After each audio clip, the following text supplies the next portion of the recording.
Agora com vocês, Ciro Gomes, ex-governador, ex-prefeito, ex-ministro e atual e sempre militante. Ciro.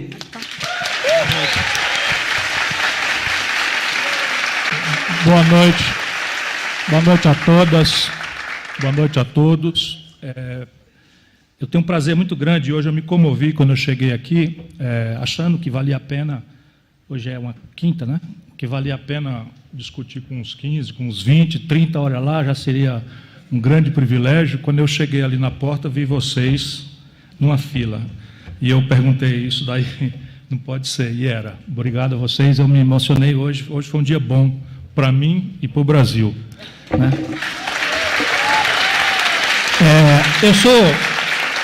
Eu sou funcionário da empresa Companhia Siderúrgica Nacional. Estou trabalhando e morando aqui em São Paulo e estava pensando muito em me dar um tempo. Eu até me dei o tempo, aluguei um apartamentinho aqui, não tenho carro, estou indo para o trabalho a pé quando não está tão calor, e tenho um salário que pela primeira vez alguém paga o que eu achava que merecia, né?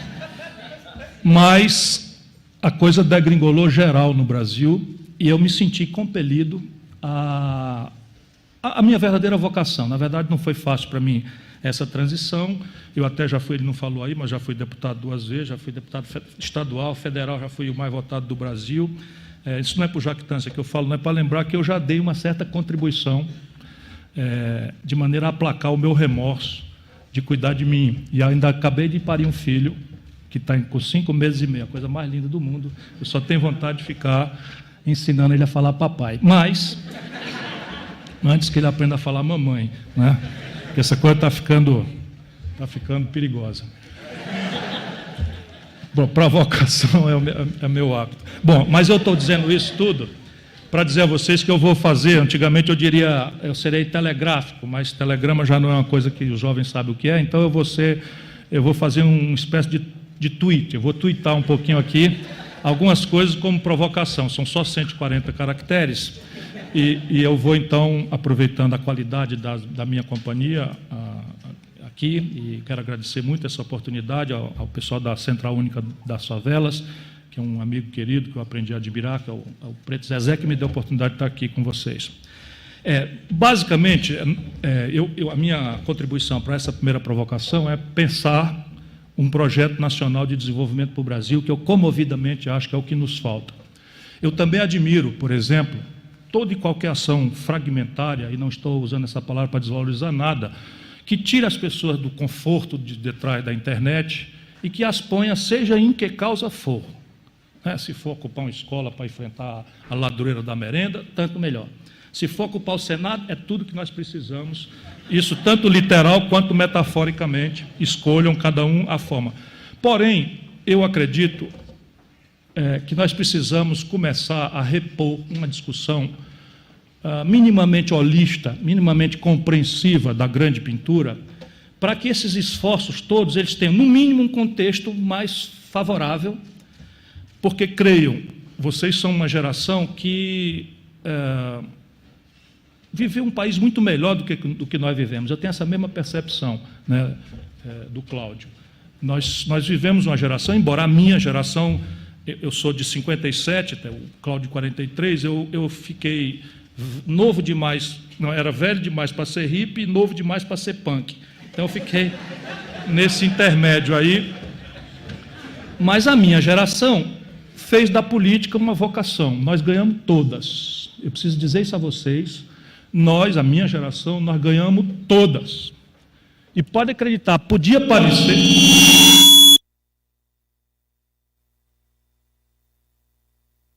Podia até parecer... Quer que eu troque aí? Podia até parecer impossível do ponto de vista de um estudante. Quando eu entrei na universidade, corria o ano de 74. Podia até parecer a um secundarista como eu, em 68, vamos pegar aquele ano mágico, que seria impossível revogar aquela ordem, mas nós não pretendíamos menos do que revogar aquela ordem. O símbolo era o sargento da esquina, mas nós confrontamos até, e algumas coisas se revelaram equivocadas, outras não, revelaram-se não pioneiras, mas nós confrontamos até a ideia de limites psicofísicos para a nossa viagem, né? Na ilusão lisérgica, que eu nunca experimentei, mas li bastante sobre isso. Claro. Depois você me conta, porque eu li bastante sobre isso. Não, só para dizer a vocês, era legal. Não sob o ponto de vista de gíria. Era aceito pela lei, porque o ILSD, especialmente, no primeiro momento, era uma inovação. E havia uma crença, eu estou falando aqui no extremo, mas nós queríamos revogar também os modos de organizar a família no seu padrão judaico-cristão. Nós nos acreditávamos potentes. E isto era felicitante, podem acreditar. A partir de um certo tempo, esta energia felicitante, eu, por exemplo, saí do interior do Ceará, Sobral, fui morar numa pensão em Fortaleza e fui para a universidade. Então, eu não tinha o que fazer, a não ser ficar 24 horas dentro da universidade. Saía para comer sanduíche, quando abusava do sanduíche da cantina, às vezes para transar, porque também nem todos os espaços internos da faculdade desocupados permitiam aquela rapidinha, né, descuidada. Enfim, mas eu vivia dentro da universidade politicando, 24 horas por dia, a nossa geração tinha essa abastança. Então, segura essa premissa aí, para dizer de onde é que vem essa minha pretensão de colaborar para essa discussão de política do momento brasileiro, colocando, semeando para discutir, até porque as coisas estão envelhecendo muito rapidamente, graças a Deus, né? Procurando para discutir a ideia de um projeto nacional de desenvolvimento com começo, meio e fim. E aí lá se vão os twitters. Primeiras grandes 3 questões. A questão nacional. A questão nacional. Então, nós estamos todos, por um padrão de consumo que virou incautamente para essa geração referência de felicidade. Deixa eu ver se eu explico. Na minha geração, a gente se felicitava no amor romântico, na poesia, né, no discurso político, no enfrentamento da ditadura. Creio, era absolutamente felicitante. Você deve ter visto isso com seu pai, embora às vezes perigoso, tal, mas era felicitante. A gente se garantia, a gente se achava, né, nesse enfrentamento. Hoje, parece que transitou dramaticamente a ambiência onde se busca a felicidade, desta coisa subjetiva, poética, romântica, insurgente, para quanto de uma expectativa de consumo mitificada pela comunicação de massa, globalizada, e somente ela está globalizada, o resto é tudo mentira, né? Quanto desta oferta globalizada de um padrão de consumo eu dou conta de praticar com a renda apertada que eu tenho, e isto ser a minha referência de felicidade. Isso é a premissa de uma reflexão que eu estou fazendo, ver se eu consigo escrever esse livrinho que eu estou com ele na cabeça. Mas isso aqui explica uma porção de coisas. Por exemplo, na minha mente, é a razão bastante da violência que está se generalizando entre os jovens. Porque eu via no Ceará, por exemplo, a pobreza era violenta e a miséria e a violência era muito baixa. Meus amigos da esquerda sempre referiram violência à pobreza, e eu não aceitava pela minha observação empírica. Eu não sou sociólogo, não sou filósofo, enfim, me formei em Direito, comecei a estudar esses assuntos, depois fui estudar Economia, e hoje eu tenho para mim que a hipótese que explica é a justaposição de um jovem pobre com um jovem da opulência, estes dois excitados por um padrão de consumo ao qual este tem acesso e este não tem, como elemento simbólico de aceitação dele pelo grupo, como elemento simbólico do êxito social. E, enfim, é uma digressão para a gente refletir, mas o que eu quero extrair para agora é a questão nacional. Então, o padrão de consumo referido à minha ilusão de felicidade é um padrão estandartizado, globalizado, e somente isso está globalizado. Porém, o meu modo de produzir... Alguma coisa, Vicente? Mais perto. Deixa eu pegar aqui, então. Não. Eu vou cantar. Então, repare bem, os modos de produção que geram este padrão ótimo de consumo, ao qual se linka ilusoriamente a felicidade, não são globais. Eles são dramaticamente nacionais. Ponto concreto. Vamos lá, eu já gosto um pouco mais de números. A taxa de juros que um garoto como vocês, se estiver no Japão, na Europa ou nos Estados Unidos hoje, vão sair da universidade, vão botar um negócio. vão empreender, vão fazer um escritório de arquitetura, um consultório de odontologia, seja o que for. Se você for japonês, você tira $1.000 emprestado e no fim do ano está devendo 930, um ano depois. Se você for um norte-americano, você tira $1.000 e um ano depois você está devendo 970. Porque a taxa de juros hoje, que é a condição básica do financiamento das economias, é negativa no mundo inteiro. No Brasil, se você cometer a imprudência, que já não existe para jovem, de tomar dinheiro emprestado, que não existe, você, teoricamente, tomando 1.000, vai pagar 5.700 no fim de um ano.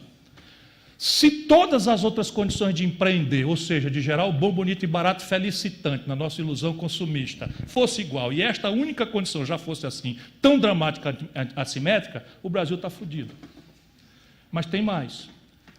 Ainda na questão nacional, é condição sine qua de empreender o nível de maturidade tecnológica do bem ou serviço que eu estou querendo usufruir. Então, eu, por exemplo, eu carrego um celular desse lado, outro aqui, e o outro eu deixo em casa de backup, porque eu sou necessariamente um cara ligado, né? Um é coreano e 2 norte-americanos, embora não interessa onde produziu. No caso da Coreia, produz lá mesmo. Mas o fato é que a tecnologia embarcada nas câmeras que estão me filmando aqui, nos celulares com que nós fotografamos, no iPad da moça aqui, né? E tudo isso não é domínio global. Isto é domínio intrinsecamente nacional. Exemplo prático, o Brasil é um de 8 países do mundo que sabe montar um avião. Só que uma parte do avião eles chamam de aviônica, que são aqueles parafusinhos, aquelas luzinhas ali e tal, que só o piloto sabe para que serve. O problema é que aquela parte da aviônica que a Embraer compra só vende nos Estados Unidos. E por razões não legais, meramente protocolares, porque tem a força da encomenda governamental, por razões militares, o governo americano obriga de boca, porque senão dava confusão na OMC, que a empresa se reserve o direito de vetar aquele aparelhinho a terceiros mercados que não lhe pareçam convenientes. Aí outro dia a Venezuela, do meu amigo Hugo Chaves, que Deus o tenha, né? Era meu amigo mesmo, nunca concordei com as práticas e métodos dele, mas ele tinha bofes interessantes, né? Ele gostava do povo da Venezuela de verdade, porque a elite da Venezuela é muito pior do que a nossa. Olha, não tem comparação de ruim que é. Então o Chaves era uma coisa compreensiva naquele ambiente. Mas voltando aqui, o Chaves fez uma encomenda à Embraer, naturalmente com financiamento do BNDES, para comprar 16 Super Tucano, com licença da má palavra, é um tipo de avião. É um tipo de avião, né? É um modelo de avião, né, que o Brasil produz. No dia que o Wall Street Journal publicou que o Brasil ia ganhar essa venda, essa encomenda militar venezuelana, a empresa que faz a aviônica vetou a venda. E nós perdemos essa venda. E o problema por qual é? Tecnológico, porque o avião com aquele negócio voa. Sem aquele negócio, eu tenho repetido, serve para pendurar paletó, amarrar jumento, mas não voa. E o domínio tecnológico é essencial ao empreendimento desejado pelo consumidor, e ele não é global, ele é intrinsecamente nacional, e, em última análise, uma variável da educação do país, da ênfase que se dá em matemática, de qual compreensão você tem de inovação, de tecnologia, de engenharia, de matemática, em última análise, na escola, sem desmerecer nossa área de humanas, de onde eu também venho, né? Terceiro fator, para não perder muito mais tempo do que eu já perdi na introdução, né, é a questão da escala. Rapaziada, a China é capaz, nos seus modos médios de produção, de produzir uma calça jeans em tal quantidade que o custo de produzir para ela dramaticamente se reduz. E ela vende uma calça jeans com uma fração de centavo de dólar de lucro, porque ela vende 1 bilhão de calças por semana. De maneira que, invariavelmente, anotem aí, são estresses sobre a sua geração.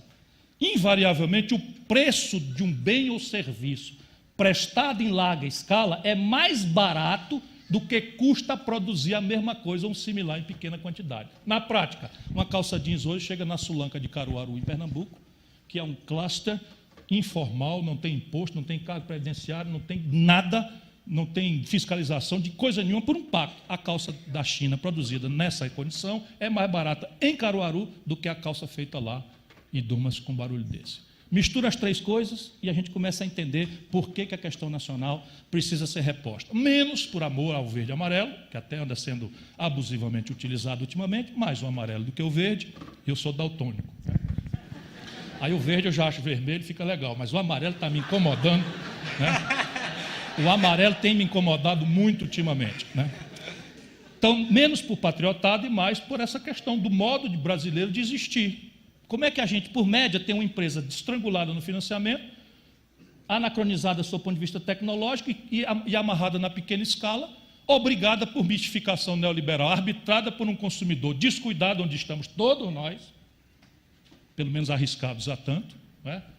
Que vai simplesmente escolher o bom, bonito e barato. Quem de nós arregou, chega num lugar e pede, me dá aquele ali marmalajambrado que é feito lá em Caruaru ou em Sobral, no Ceará.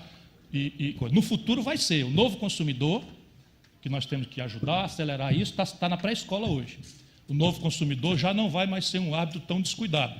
Ele já existe por aí afora em volume relevante. As prateleiras de orgânico nos supermercados são simbólicos do que eu estou querendo dizer, porque o novo consumidor não vai fazer a só pergunta abestada que nós fazemos, né? Quanto custa? O novo consumidor vai fazer 3 perguntas. Quanto custa, porque renda sempre será um problema, mas vai fazer uma segunda pergunta. A quem aproveita economicamente o meu ato de consumo? E aí eu vou optar, às vezes, como fazem os japoneses, os franceses, etc., por pagar mais caro, sabendo que aquilo vai germinar um emprego ou uma oportunidade para da minha tribo, da minha circunstância, ou dos valores que eu cultivo. E, por fim, como este ato meu de consumo se relaciona com a natureza, na origem e no rejeito, e no destino. Então, isto vai precisar do Brasil pensar muito as nossas tradições produtivas de hoje. Ponto. Segunda questão desse projeto, a questão de como se equaciona desenvolvimento. Nós estamos em... Isso é uma criança? Jura? Agora bateu saudade do Gael, que é o meu. Presta atenção aí, Curumim, é para ti que eu estou falando, né? Então, repare bem, nós estamos intoxicados com o mito neoliberal. E não somos nós brasileiros, nós apenas estamos intoxicados retardatariamente.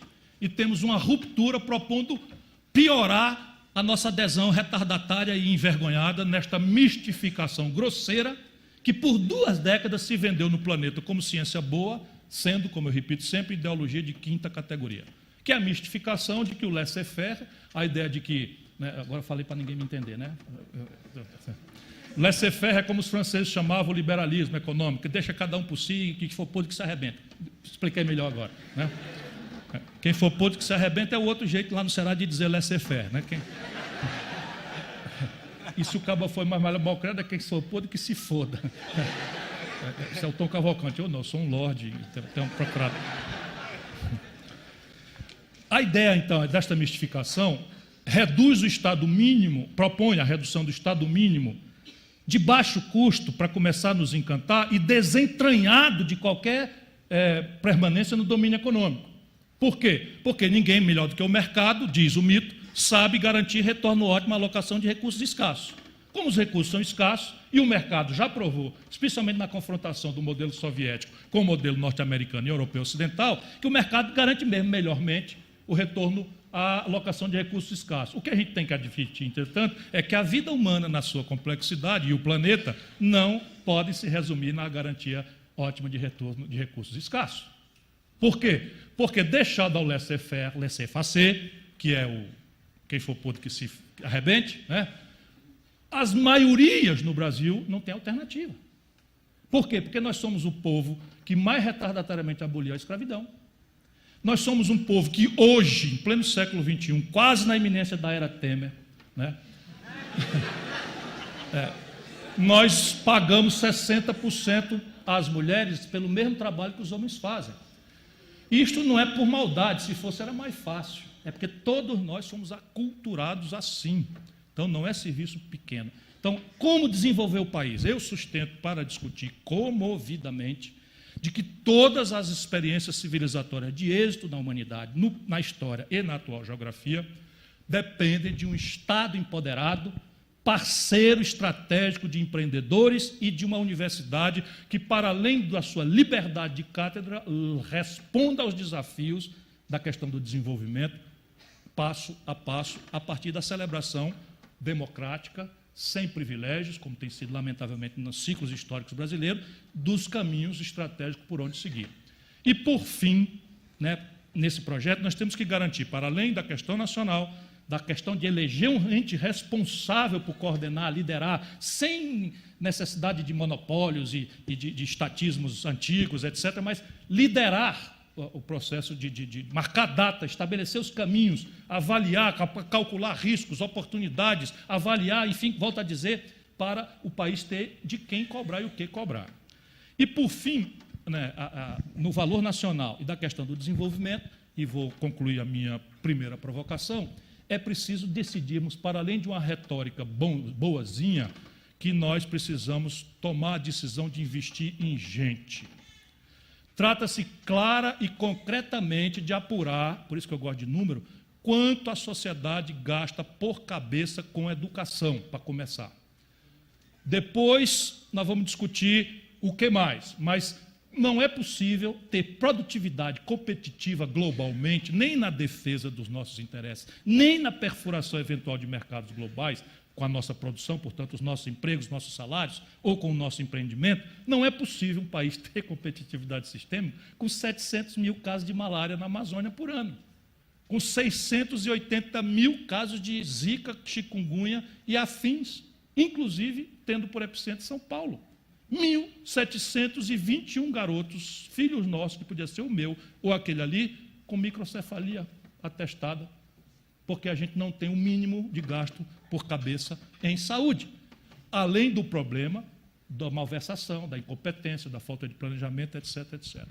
Isto, em mais 5 minutos eu arremato, seriam as pistas de um projeto nacional de desenvolvimento. Entretanto, ele não vai nascer pendurado no céu, nem será imposto por despotismo esclarecido. Matemos de uma vez por todas esta ilusão. A elite brasileira produziu coisas maravilhosas, sob o ponto de vista de certos contextos, né, através do despotismo esclarecido. Por exemplo, quando acabou a Segunda Guerra Mundial, o Brasil não era nada, sob o ponto de vista industrial. Agora, apesar da desindustrialização acelerada, nós somos ainda a 15ª economia industrial do mundo.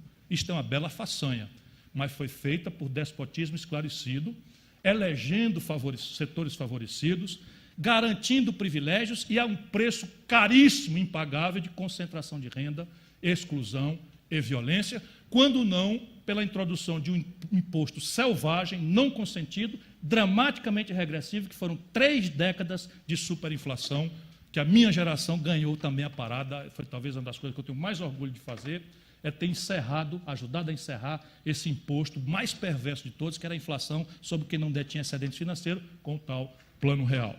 E rompi, porque aquilo era só um ato preparatório de um conjunto de providências que foram jogadas na lata do lixo em troca de um projeto de poder. Como depois a outra experiência do meu amigo Lula, também uma oportunidade de ouro, foi jogado na lata do lixo, a veleidade de correr riscos para reformar estrategicamente o país, em troca de uma projeção de projeto de poder que não acrescentou nada, o que não seria fácil. Eu quero logo advertir, porque vai que eu me meto nisso de novo, ainda vou pensar 1000 vezes, nunca será fácil.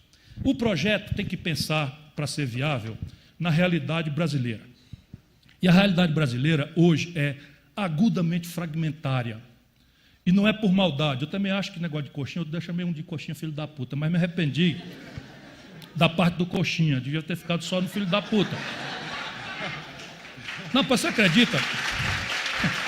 O cara passou por mim no aeroporto, eu não acreditei naquilo, mas me deu vontade de rir, eu só fiz coxinha filho da puta e saí rindo dessa vez, mas o cara passou por mim e disse, asshole. Deve ser todo o inglês dele, não mal sabendo que estava se dirigindo a um visit school da Harvard Law School. Vê se pode. Sorry for my British accent, né? O cara passa por mim e diz, asshole. Eu disse, não acredito, foi isso mesmo que eu ouvi. O cara passou, olhou para mim e disse, é um coxinha filho da puta mesmo. Aí ele apressou o passo, como todos eles fazem. Mas daqui para frente, tirar o coxinha, porque o grande problema brasileiro e o militante, na minha opinião, tem que fazer isso, demarcar o campo. Não é para convencer fascista que não tem jeito, é terceiros ouvindo. É superioridade moral, sabe? É hegemonia intelectual, como dizia o Gramsci. Nós estamos perdendo, a nossa crista está dobrando, nós estamos meio capiongo, até está melhorando, mas nós estamos capiongo, é como a gente chama no Ceará, a gente meio escondido, meio envergonhado e tal, porque em nome da esquerda, do pensamento progressista brasileiro, o que se fez de merda, imperdoável, não tem limite. Claro que a gente sabe e deve saber sempre de que lado nós estamos, para não fazer de conta que a gente, ao nos autopunir e autoflagelar, a gente acabar fazendo o jogo de quem é muito pior do que nós. Mas quem é deste lado, e eu falo aqui de um amplo espectro, de centro à esquerda, que tem, vamos dizer, compromisso moral com a superação da desigualdade, que tem compromisso com a questão do país, que tem compromisso, enfim, com um tempo melhor para a humanidade, não pode cometer certo tipo de falhas que os outros fazem, e a gente condena, e depois vai para o lugar deles, a gente faz de novo. É a pior coisa que pode acontecer, como aconteceu, né? O pecado do pecador todo mundo perdoa, mas o pecado do pregador é indesculpável. Viu, seu Marco Feliciano? Estou lhe acompanhando. Então, a questão básica é a seguinte, para terminar, faltam 2 minutos e eu termino. Esse projeto, ele tem que ter a generosidade de colocar, por quem puder, eu só proponho um critério, a questão nacional, como é que nós vamos resolver esse problema, a questão do desenvolvimento, como é que a gente acha que vai resolver esse problema, e a questão da superação da desigualdade, como é que a gente acha que vai resolver esse problema. O resto, o debate é aberto, é livre, franco, eu digo comigo, evidentemente, nem precisa nem aceitar as minhas premissas se eu estiver errado, mas eu estou convencido comovidamente. E aí isto pode acontecer da gente começar a coesionar este Brasil fragmentado, porque, repare bem, eu trabalho na Companhia Siderúrgica Nacional. A nossa companhia é uma das maiores companhias do mundo, uma das maiores companhias do Brasil, ela é de capital nacional, 100%, mas ela tem escala, ela vende milhões de toneladas de minério de ferro, vende milhões de toneladas de bobina de aço, enfim, nós fomos um portento gigantesco. Nós estamos apanhando, não é pouco não. Por quê? E, de novo, se subtraiu da consciência popular brasileira. Nós vendíamos uma tonelada de minério de ferro a 180, 190 dólares há 2 anos atrás, e com a confusão do mundo, por isso que a questão nacional é central, nós chegamos a vender a 40. Só que custa 38 para a gente tirar uma tonelada de minério de ferro do chão. Vendendo a 40, a gente ganha 2. Os pequenos que nós compramos, todos morreram. Todos. É assim, o genocídio que aconteceu com a pequena mineração brasileira, mas especialmente em Minas Gerais, porque não tem custo de produção, nem escala, nem etc, etc. Estou falando de coisa prática. E aí nós temos um lucro monstruoso e o juro do banco vem e come, faz tudo. Então, nós precisamos discutir e trazer para um projeto nacional o empreendedor brasileiro. Uma coisa é o empreendedor brasileiro, e volto a dizer, não é por eleição de favores, nem por xenofobia, qualquer tipo de coisa. É porque o faturamento e a contabilidade da empresa nacional é em real, sobre o qual nós temos ingerência, quando não controle. E o faturamento das globalizadas multinacionais é em dólar, que nós não imprimimos. E o resultado prático, para terminar, deixar a provocação, é que nós temos um estrutural buraco nas nossas contas em dólar com o estrangeiro. São contas assustadoras que a imprensa subtrai da consciência, parte por ignorância e parte por interesse. Mas o brasileiro precisa saber que quando termina o ano, nós estamos terminando o ano passado, nós terminamos o ano com 115 bilhões de dólares de buraco nas contas.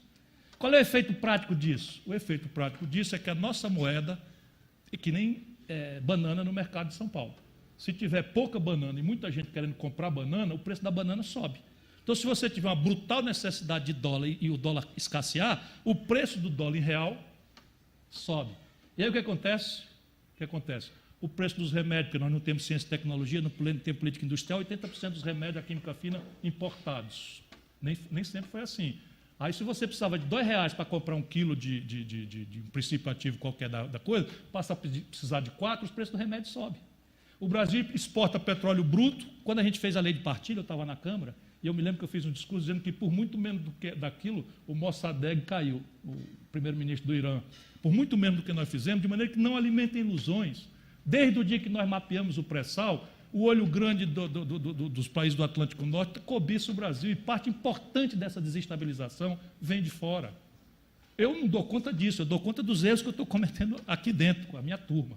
Né? Mas é preciso ter clareza disso, porque amanhã um de nós vai tomar conta disso aí, e não adianta fazer de conta que não há. Países que mandam bilhões de dólares e milhares de rapazes e moças morrer, não vai fazer propaganda?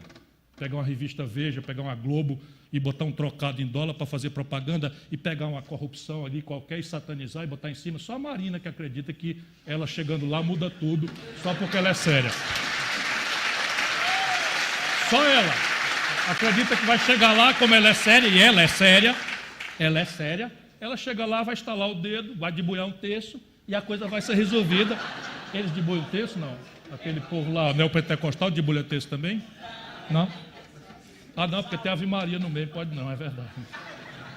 Mas com todo respeito, eu preciso fazer essa provocação, porque a gente não tem mais direito de errar na resposta superficial às nossas justas angústias. Sabe, um moralismo difuso, um ambientalismo difuso, que esquece os 120 bilhões de dólares de déficit na balança de pagamentos do Brasil em manufaturados, que são pagos justamente pelo agronegócio e pela mineração. Vai que eu gosto do padrão do agronegócio, da mineração? Não, mas eles estão pagando a nossa conta. Eles estão pagando a nossa conta. E é preciso trazer eles para cá, na minha opinião. É preciso... Enfim, o projeto que eu advogo é um projeto amplo, de centro à esquerda, que reúne o Brasil empreendedor contra a prevalência de um Brasil rentista, especulador e corrupto. Simples assim. Vamos falar de política.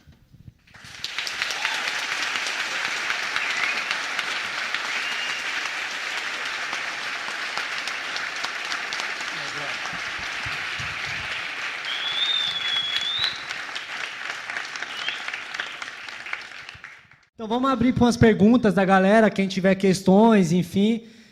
É muita gente, vamos lá. Você que levanta a mão primeiro. Tem microfone lá fora também? Som, ei. Tem 2 microfones sem fio. Um está no piano e ele já está com um volume razoável. Tá. E tem outro na minha mão. A Marília está lá em cima, Zé.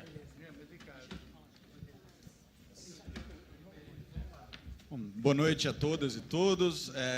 A minha pergunta, na verdade, vai mais para o Ciro. Ciro, nós somos velhos conhecidos, conterrâneos, né, do Ceará, também, você é um amigo querido, já concordamos muito, já discordamos muito, já nem concordamos nem discordamos em alguns momentos.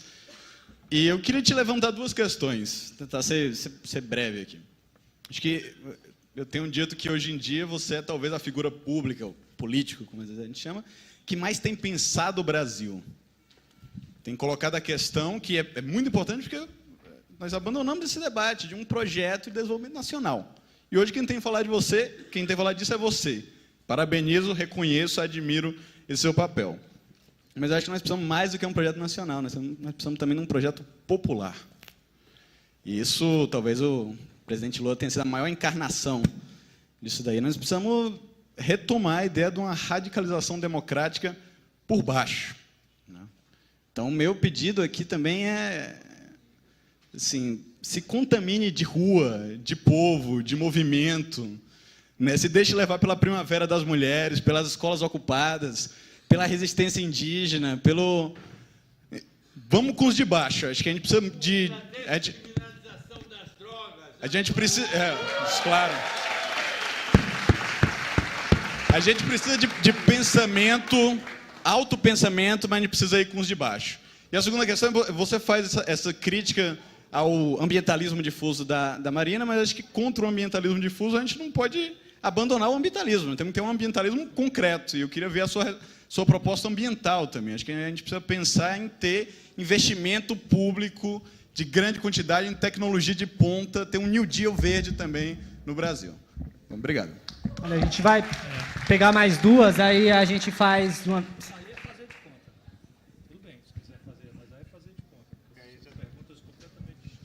Boa noite a todos e todas. Dora Lima, pernambucana, educadora socioambiental. É uma provocação para o Ciro. Na teoria, tudo é muito fácil. Consertar o Brasil, na teoria, é fácil.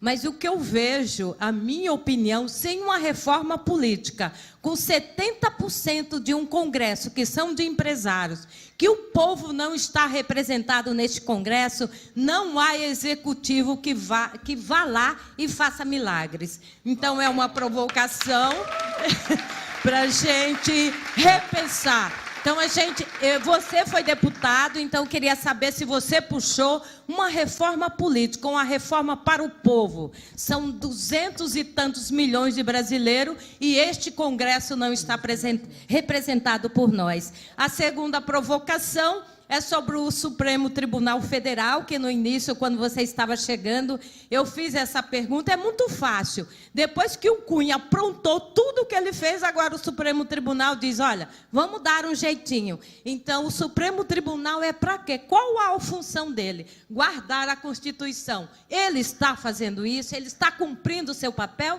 Ou ele está fazendo como ele fez na ditadura? Estou fazendo cara, sabe, de paisagem. Não estou vendo nada, não sei de nada. Então, são essas duas provocações. A reforma política, de fato, acabar com esse cabide de emprego, de partidos, 30 e tantos partidos, para quê? Uma verba de gabinete gorda, maravilhosa, mordomia para tudo que eles querem. Agora, o povo brasileiro deseja isso? Estamos representados de fato?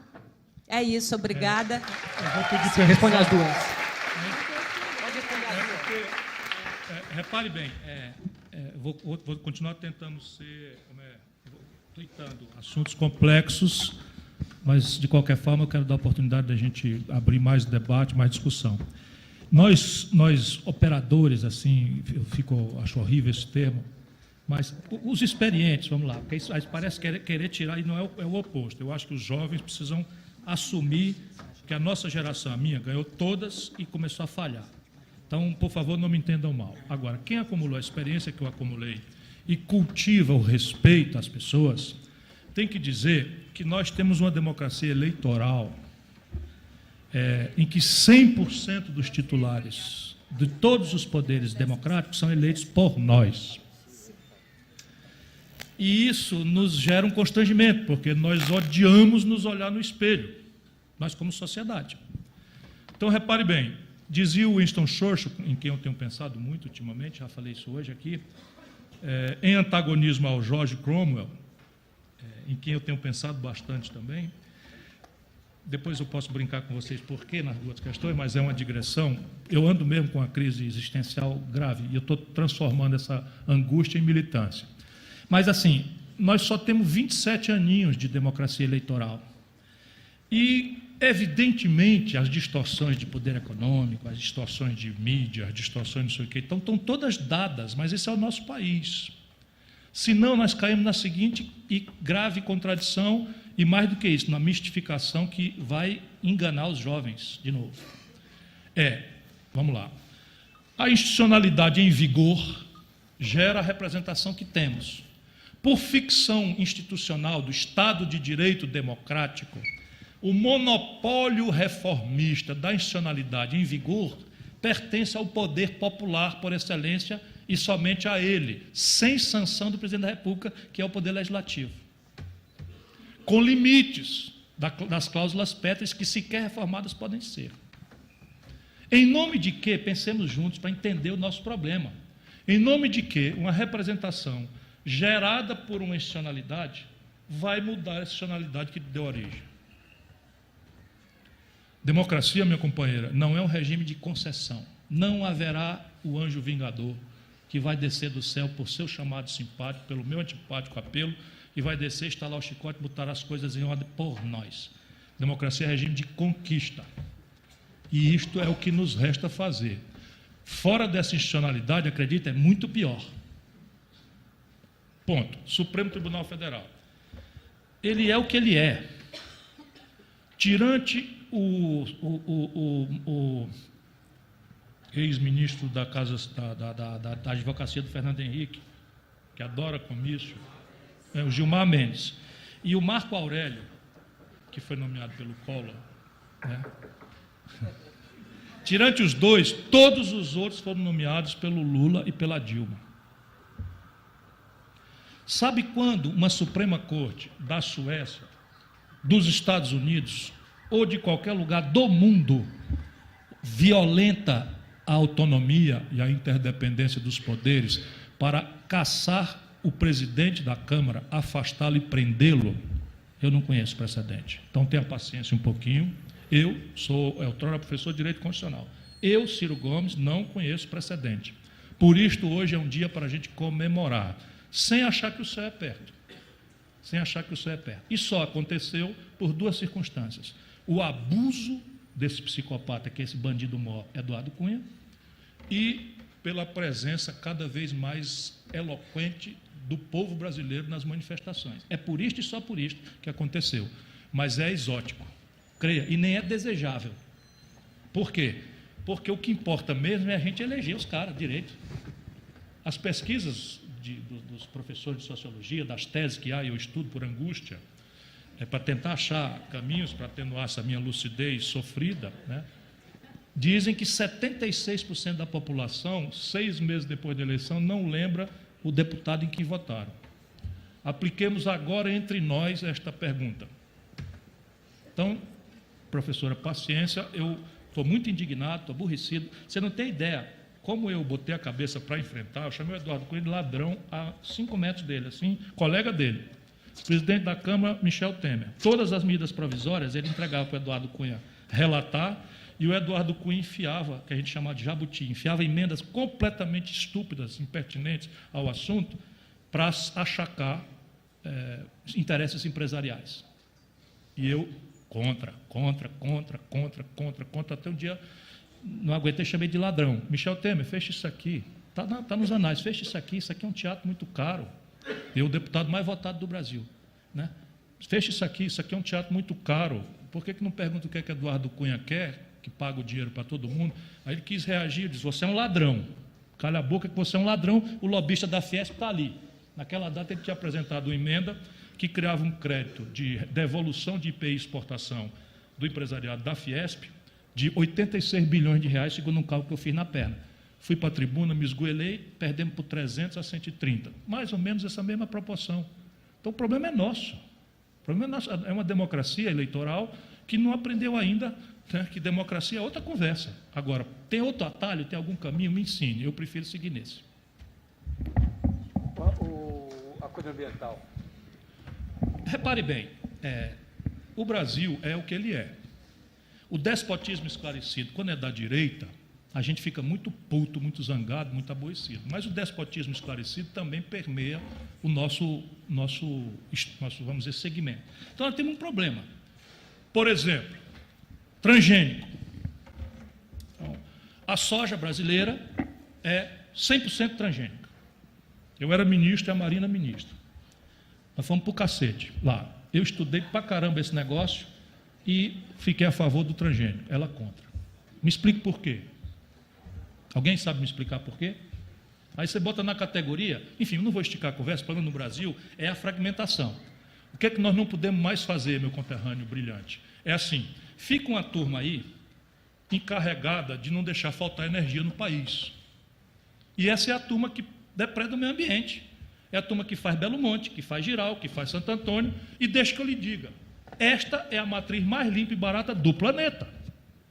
Por quê? Porque é uso não consultivo, não se consome uma gota d'água, as tecnologias modernas, as turbinas ficam em plano, e ela, portanto, é a energia mais limpa do mundo, a nossa matriz. E ao mesmo tempo, tem que ser módica, sob o ponto de vista tarifário, porque é o quilowatt-hora mais barato do mundo. Dado que isto seja verdade, se for verdade, se não for, me contesta, nós temos um silogismo que a gente chama no Ceará de brete. Brete é um lugar que a gente bota o gado para ser vacinado. Então é um corredor extremamente apertado, entrou aqui e sai acolá. E você isola, não tem saída, não tem curva, não tem nada. E é mais ou menos o silogismo que eu vou tentar repartir com vocês como exemplo das minhas digressões com este ambientalismo difuso. Então nós temos um problema, que é um país de 200 milhões de habitantes, onde não pode faltar energia. Estamos todos de acordo até aqui? Sim. Ponto. Se não houvesse energia, nós não estamos aqui. Estamos lá fora, todo mundo gritando. Né? Então, isso é uma obviedade. Não pode faltar energia. Lá vamos entrando no brete. De todos os fazeres energéticos do mundo, dominados e conhecidos, o mais limpo e barato é o de base hidráulica. O mais limpo e barato é o de base hidráulica.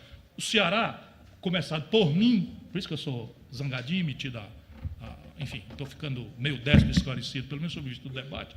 A primeira torre de energia eólica que entrou no Brasil, eu consegui. Foram as primeiras 3.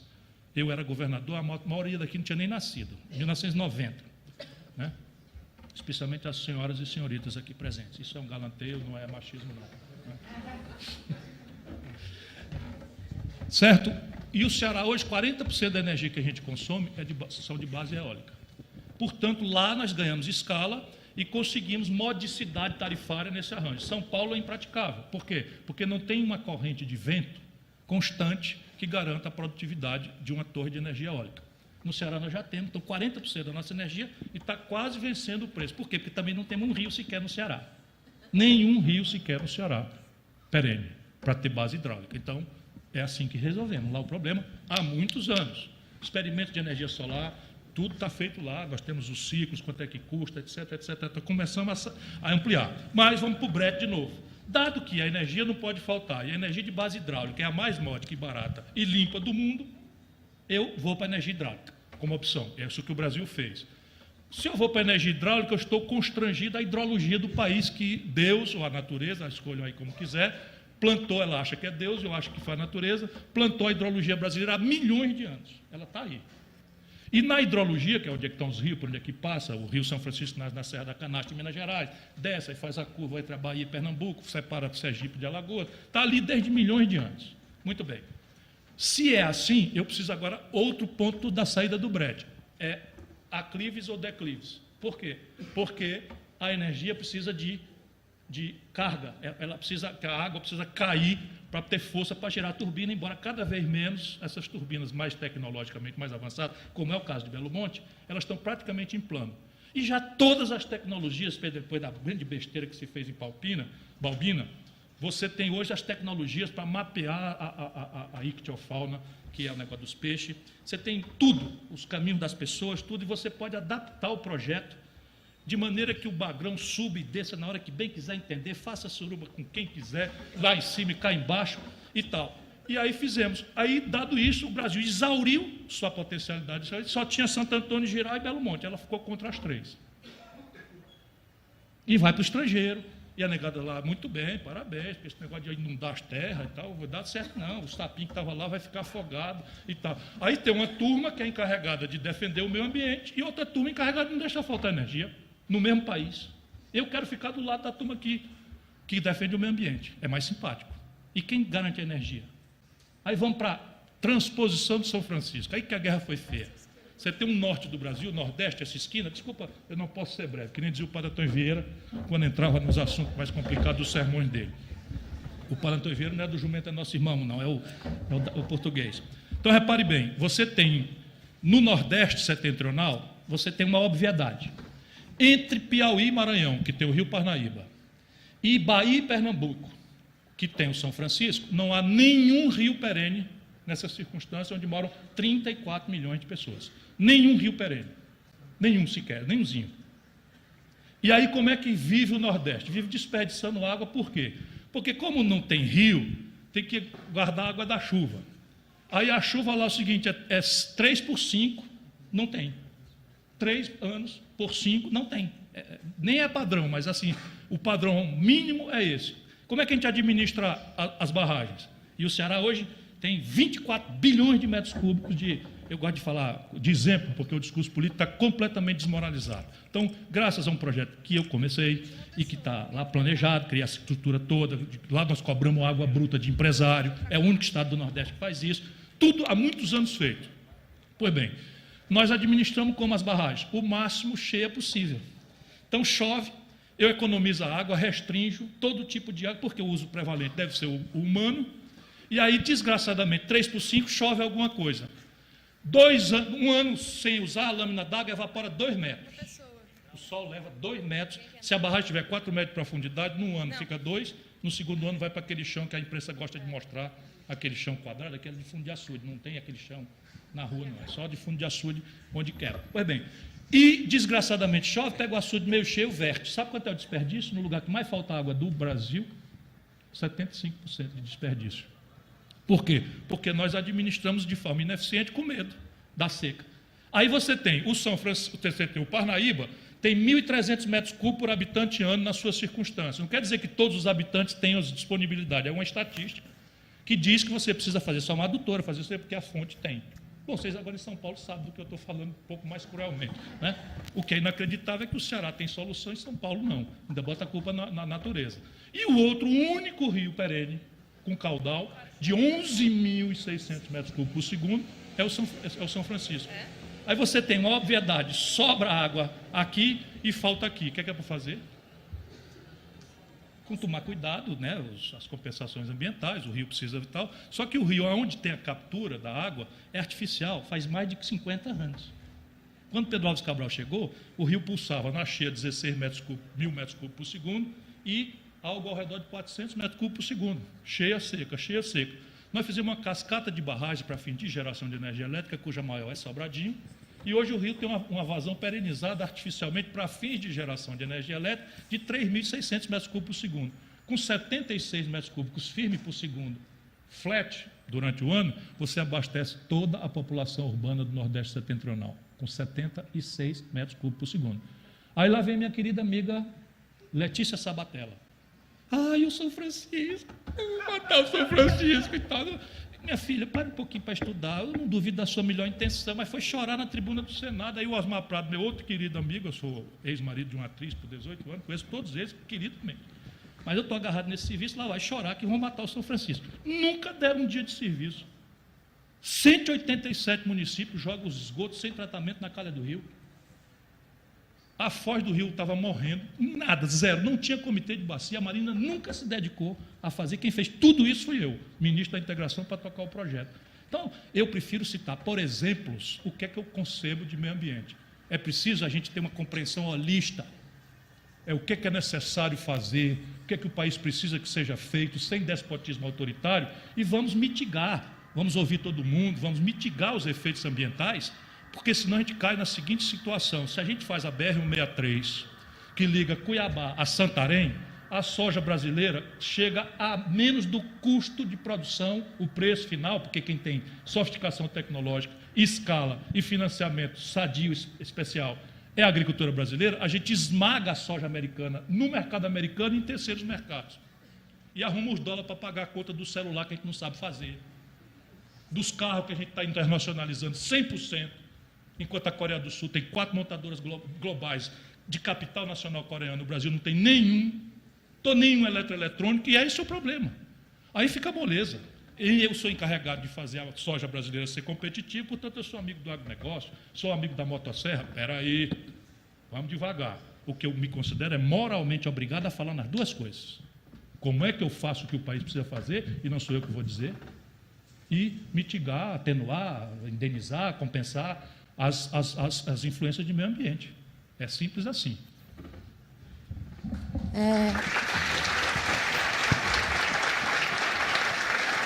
De falar. Simples assim de falar. Vamos entender bem. Só vamos que com uma nenhum pergunta. ambientalista mais fala bobagem na minha frente sem eu cobrar. Vamos com uma pergunta de fora Tem agora. uma aqui fora. Vamos lá, preferência para quem está no... Boa noite, boa Saiam noite. de cima do cabo, gente, quem está sentado em cima, por favor.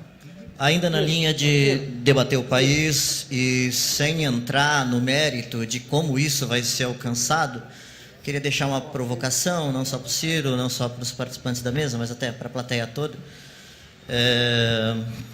Da minha opinião, muito particular, a fórmula é a seguinte: eu quero um país com tudo que Lula fez, mas sem absolutamente nada do que ele deixou fazer. O resto é trabalho nosso. Isso aí. Posso comentar rapidinho? Vamos ver o que é que o Lula fez para a gente saber o que é que a gente tem que defender, porque está tudo dando para trás e vai piorar muito. O Lula abriu mão, e já no processo eleitoral eu fui candidato naquela mesma eleição. E eu tinha uma esperteza, nós políticos somos tudo danadinho, a gente quer ganhar do outro, então a gente faz as nossas táticas e tal. Então a minha tática qual era? Eu ia extremar um pouco, ia radicalizar um pouco a minha fala, porque na minha avaliação, o mundo conservador brasileiro, classe média, não sei o que e tal, queria qualquer coisa menos o Lula. Então eu vou por aqui, empurro a minha fala para a esquerda e satanizo o Lula, sem fazer satanização nenhuma. Doutor Diogo, meus parabéns pela sua presença. Meu primo legítimo, a careca não engana. Um negócio de beijo, pô, eu sou cearense, rapaz. Isso é brincadeira que eu faço com ele. Então, repare, aí deu-se a possibilidade de eu ganhar a eleição, não estava na hora. Você imagina se eu eleito contra o PT e contra o PSDB. Uma hora dessa eu estava enterrado ou enterrado, quer dizer, provavelmente uma coisa ou outra. E aí ele assinou aquela carta aos brasileiros. Nós conversamos muito sobre isso, porque ele chegou à conclusão, aconselhado pelo Guxiquem, pelo Zé Disseu, Palocci, não sei o que, papapá, que era preciso fazer uma coisa que na cabeça dele, como eu convivi muito, tinha uma certa lógica. Qual era a lógica? Eu vou conciliar aqui com a plutocracia, atenuo o antagonismo da plutocracia e, nessa fresta, eu consigo empurrar aqui uma coisa para o povo. Assim, empiricamente, nenhum sociólogo viu como eu vi por dentro. Porque vocês precisavam ver o que eu vi, para vocês entenderem como a presença do Lula foi central.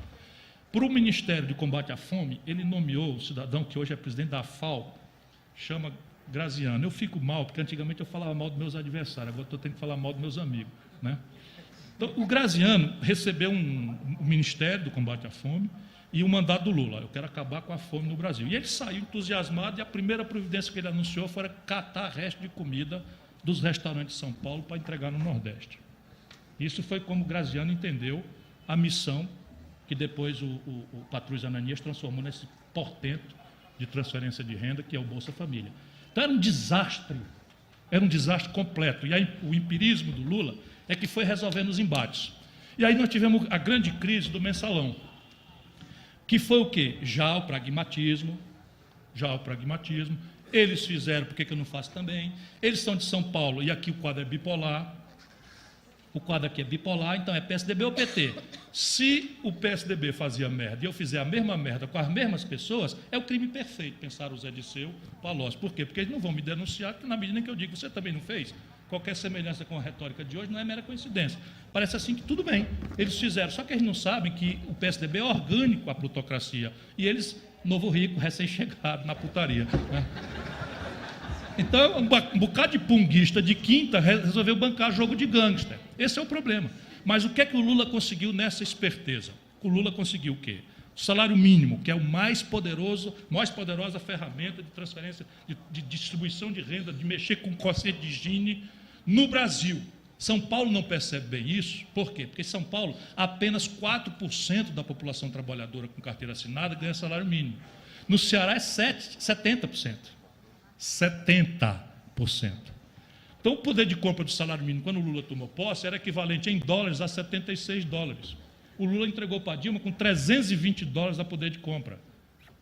Isto é uma revolução, porque essa turma saiu de comer mal e porcamente para comprar semiduráveis.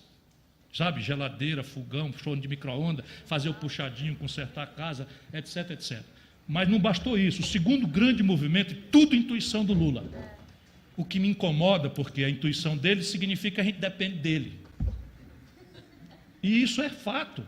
É uma visão totalmente latino-americana desse caudilismo personalista. E assim, não é fé. Os caras não planejam isso. Era o Getúlio.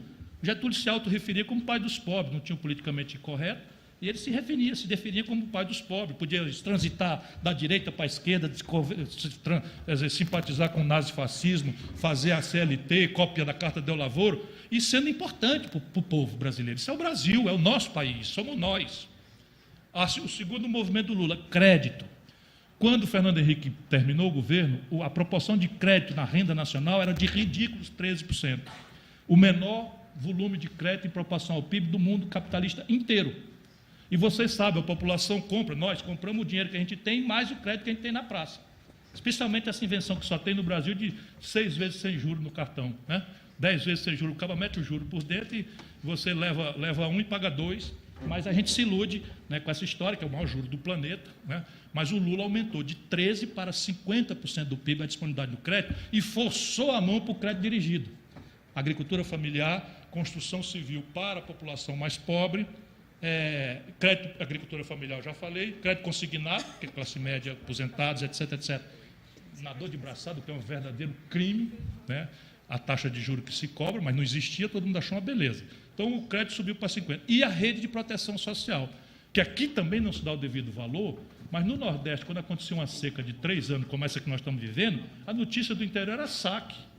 Eu vi saques. Meu pai era prefeito em Sobral em 1970 e 80, sei lá, não, 76.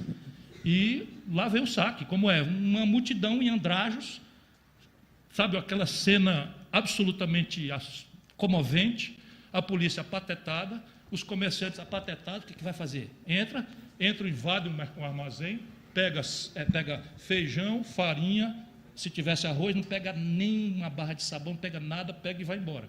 Nunca mais aconteceu, faz pelo menos 12 anos que não se ouve falar num saque. Então, isto é consistente. Agora, tudo isto está se esfareando, porque nós abrimos mão, primeiro, de institucionalidade, segundo, de empoderamento orgânico do nosso povo. Esse é o grande problema. Por isso que a política agora é tão inadiável que a gente faça de novo.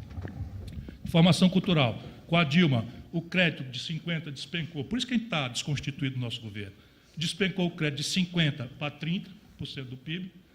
O Bolsa Família está defasado em 17% do poder de compra.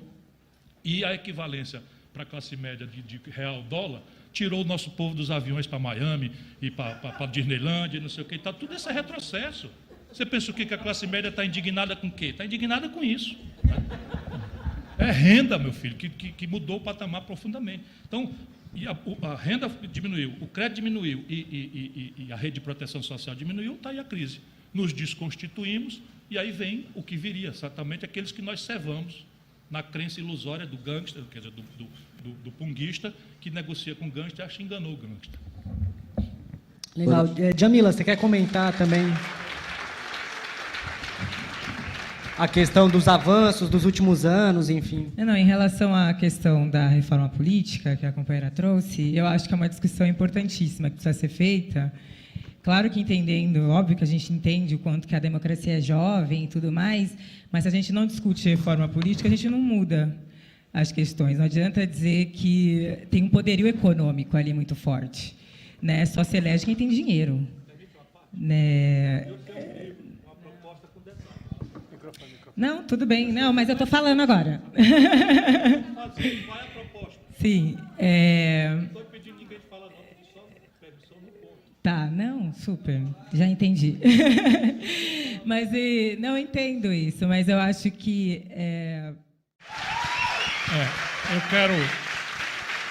Eu quero me desculpar, porque para mim é muito fascinante discutir, tanto mais com quem tem muito para me dar, como é o caso da professora.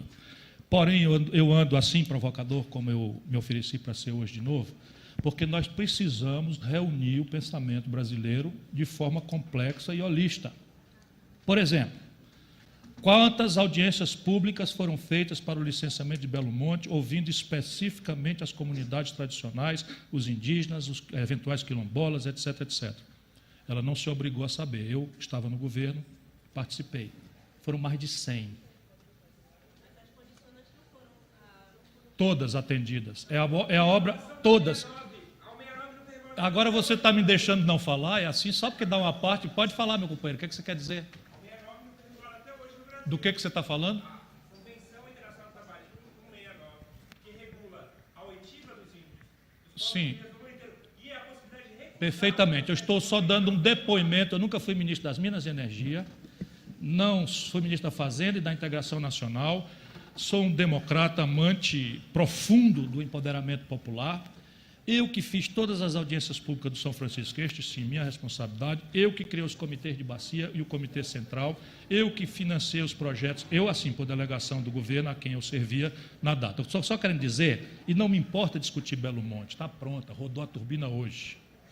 Me importa dizer que nós, os brasileiros, que temos o privilégio de ter podido estudar, de ter lucidez, de ter compreensão, não temos mais o direito de ficar de forma fragmentária, idealizando coisas que não guardam nenhuma coerência com nossa realidade complexa. Não é disso que eu estou falando aqui, não estou acusando ninguém. Claro que a filosofia tem seu papel de perguntar e não precisa responder. Quem tem que responder são os homens de Estado. Mas aqui está um homem de Estado.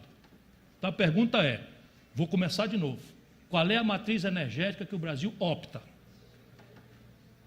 Ela, eu recomendo, deve ser limpa e módica, porque o povão não pode pagar energia de ruptura de célula de hidrogênio, que já está a tecnologia dominada, mas é absolutamente cara. A fissão nuclear já é uma tecnologia relativamente dominada, mas gasta mais energia para produzir a fissão do que a energia resultante da fissão. Então, ela não é módica, caricatamente. E nós, brasileiros, temos... Como? Silício eu não estou nem sabendo. Silício é areia. Agora, como é que se tira energia de areia? Hein? Não, energia solar, espera aí um pouquinho. É placa de silício. A placa de silício é uma tecnologia que nós não temos, pela lei de propriedade intelectual que o senhor Fernando Henrique fez passar ante a nossa catatonia, nossa sociedade brasileira catatônica, pensando se está em processo autocrático de modernização, de despotismo esclarecido, São Paulo pilotando, nós temos a pior lei de propriedade intelectual. E a tecnologia da célula de silício nós não conhecemos. Então, no Ceará, nós temos já uma boa planta de energia solar, toda importada. Não, não tem tecnologia, meu filho, não tem. Não tem tecnologia. Me faz um e-mail para ajudar, porque não tem nada a ver com energia. Estou fazendo uma provocação aqui para a gente pensar. Nós precisamos optar por qual matriz energética nós queremos trilhar. Se isto acontecer, fique sabendo o seguinte, por exemplo, você acha que espalhar células fotovoltaicas numa quantidade necessária e suficiente para garantir os gigawatts que nós precisamos para girar São Paulo, você acha que não tem efeito nenhum no meio ambiente? Sabe qual foi o problema que apareceu na nossa 40% de geração de energia eólica? As pás matando passarinho. Ela riu, ó. Apareceu esse problema no licenciamento. Vai aparecer problema. O que eu não estou propondo aqui é que a gente passe... Meu irmão, eu só quero ver se a gente estabelece um critério, porque se você ficar na idealização de dizer que tem energia saindo de plástico, você precisa me dizer onde é, porque nós precisamos reciclar esse plástico todo que nós estamos jogando nos lixões e fazer energia. Infelizmente não existe. Qual parte você não entendeu da questão da modicidade e da escala? Experimentos bonitinhos, tem de todo tipo. Estou falando para você, você tem a célula de hidrogênio, nos Estados Unidos já tem carro rodando. Sabe qual é o rejeito disso? Água. Sabe qual é o preço disso? 78 vezes o preço do megawatt de hidráulico. Esse é o problema. A vida é dura. E se a gente brasileiro quiser parar de ser enganado, porque eles são cruéis, pragmático aqui não sou eu não. Pragmático é o Eduardo Cunha, que sabe bastante bem onde é que as andorinhas dormem. Pragmático é a turma do PMDB, que vai assumir o poder com um golpe contra nós. E nós vamos ficar discutindo aqui que tem uma solução maravilhosa que a universidade desenvolveu, que você pega um plástico e gera megawatt, não sei o que e tal. Esse é o problema. E aí nós desconstituímos os nossos governos. O melhor da opinião brasileira luta inconscientemente para desconstituir os nossos governos progressistas. Ô Ciro, Agora, eu posso também, vamos lá. Quer que eu comece a vomitar minhas perplexidades para vocês? Eu tenho direito?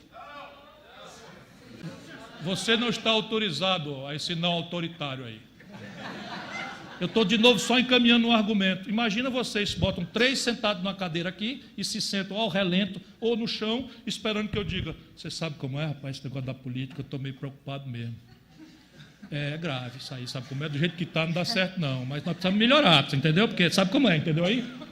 Do jeito que está, não, para nós não, isso tem que ser outro. Mas qual? Não, peraí, meu papel é questionar. Desculpa, mas eu sou um provocador. Na minha presença não acontecerá mais. Ô Ciro, deixa eu botar minha colherzinha hippie aqui na conversa. Ó. É mesmo? Por causa... Vai fazer o que lá, rapaz? Vai ser provocado, o pessoal vai falar de coisa linda, então deixa lá. Vamos conversar de coisas lindas. Não. Onde eu estou? Eu já estou assustado com minha ignorância. Eu que achava que entendia de política. Eu trabalho no governo do Estado de São Paulo, sou servidor da Secretaria da Saúde.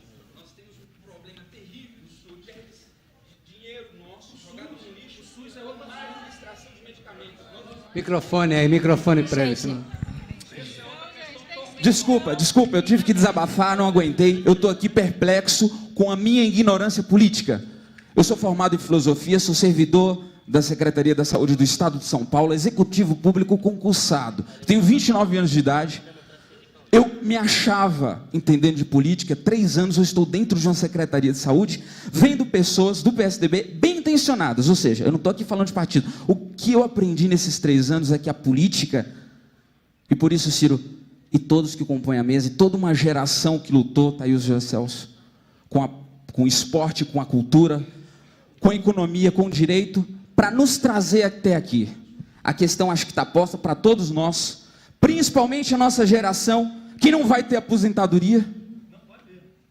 A nossa geração, temos que assumir agora, de uma vez por todas, um pouco desse caminho. Ciro, você nos obriga a estudar. Você nos obriga a ser mais inteligentes. Você me dá exemplo, me dá orgulho de ser brasileiro. Você me dá orgulho. Muito mais, além do que você. Não quero quantificar aqui, mas a Janina. Eu estou há um bom tempo. Eu acho que deveria ser pela ordem, né? Posso perguntar? Então, por favor, depois dele sou eu. Tudo bem, é que eu queria só interceptar uma ideia aqui que me ocorreu. Ó.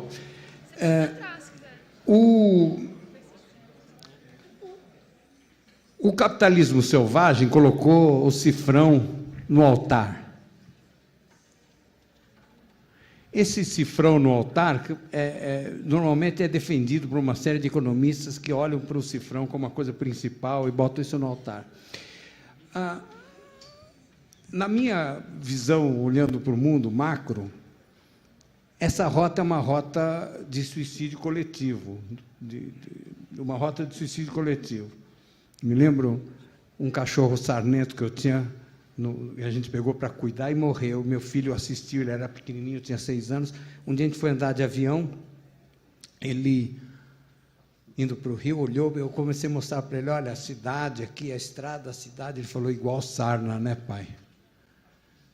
O processo da cidade vindo e matando a natureza. Não sei, um moleque de 6 anos abriu um caminho de olhar para uma série de coisas muito interessantes. A minha pergunta e a minha perplexidade desse momento é como é que equilibra, e você falou da questão do equilíbrio, por exemplo, como é que equilibra a possibilidade do avanço com as novas coisas. Eu acho que nós não estamos vendo, não estamos enxergando e não estamos investindo nas possibilidades alternativas.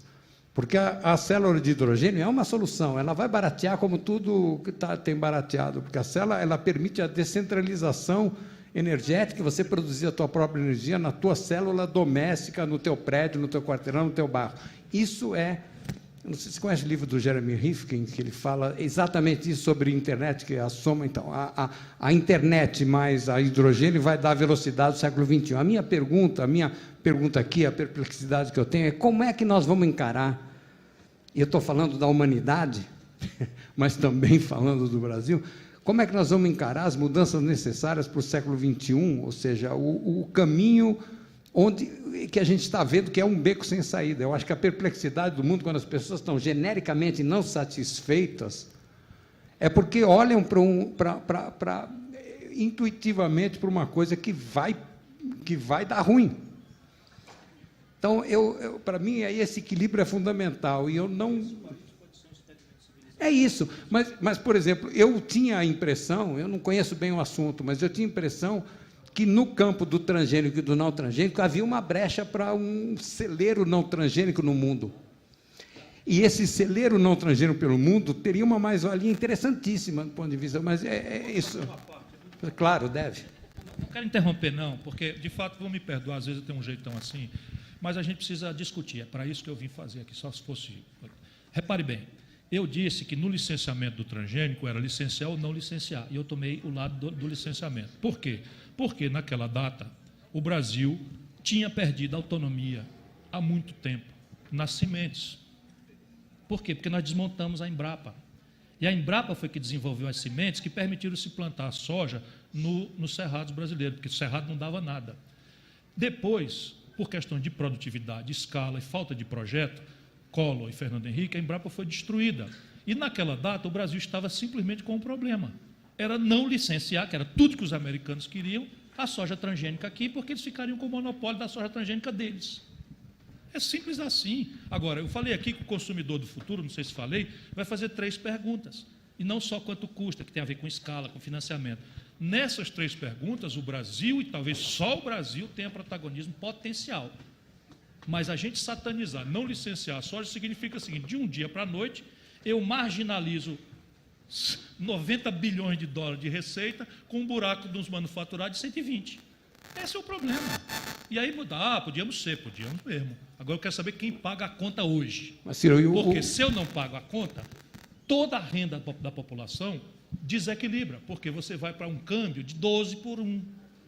Na hora que você vai para um câmbio de 12 por 1, você inflaciona tudo e a gente já viu esse filme. Então, o que é que nós precisamos fazer? Ter um projeto holista que reúna a inteligência do brasileiro e decidamos o que nós queremos fazer e aí sim administremos uma transição.